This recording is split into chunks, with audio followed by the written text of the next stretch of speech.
तारिणी, खारा मोदक आहे ना त्यात? हो. आपल्या घरची परंपरा आहे ती. माघी गणपती बसले की त्यांची पूजा करायची आणि मग प्रत्येकाने आपापल्या मनातली इच्छा गणपतीला सांगायची आणि प्रसाद वाटायचा. ज्याच्या नशिबात तो खारा मोदक येतो ना, गणपती बाप्पा त्याच्या सगळ्या इच्छा पूर्ण करतो. हो, मला पद्मिनी काकूंनी सांगितलं होतं. मी बनवलाय खारा मोदक, पण आता कुठला होता माझ्याच लक्षात नाहीये. हो का? बर बर. यावर्षी तो कोणाला जातोय काय माहिती, मला एकदाही नाही मिळाला. मी बाप्पाला सांगणार आहे, बाप्पा मला तो खारा मोदक मिळू दे आणि माझ्याच सगळ्या इच्छा पूर्ण होऊ दे. काकू, या वर्षी मोदक तुम्हालाच मिळणार. हो ना? तुझ्या तोंडात साखर नाही नाही, साखरेचा मोदक पडो. चल चल लवकर तयार हो, पूजेला बसायचंय ना. हो, हे एवढं सगळं आटपते आणि यावर. बर, येऊ मी. हो. गणपती बाप्पाला दुर्वा फार आवडतात बरं का, पण दुर्वाचं हे पूर्ण नाही ठेवायचं. यातलं ह्याचं एक उचलायचं आणि 3 पान दिसत आहेत ना, त्यातले हे 3 पान तोडायचे आणि इथे असं खाली ठेवायचे. कळलं? करून दाखव आता. हा, व्हेरी गुड. केदार, हा, जर ते तेवढं तामण देतोस जरा एक तुळस ठेवायला.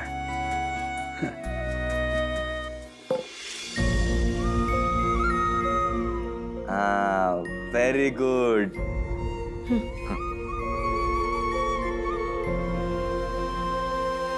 अरे वा, या दुर्वा कोणी निवडल्यात? तुला हे कोणी शिकवलं सांग आता?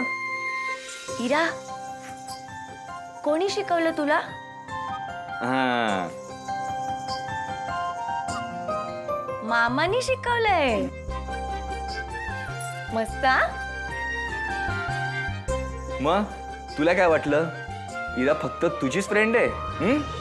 ती आता माझी पण चांगली फ्रेंड आहे.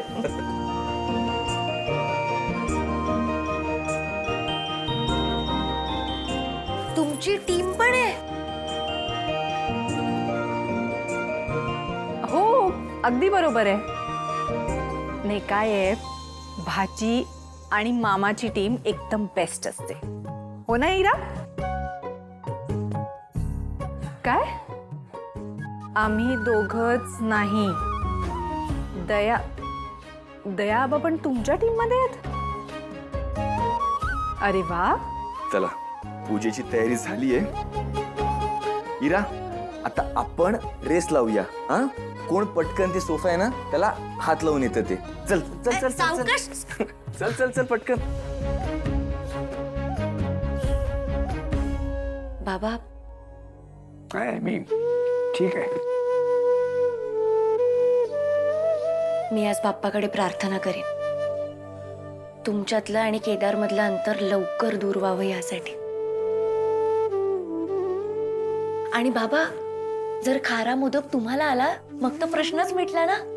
मग तर तुमच्या मनातल्या सगळ्या इच्छा पूर्ण होतील. तुमच्यातलं आणि केदारमधलं अंतर लवकर दूर होईल. हा,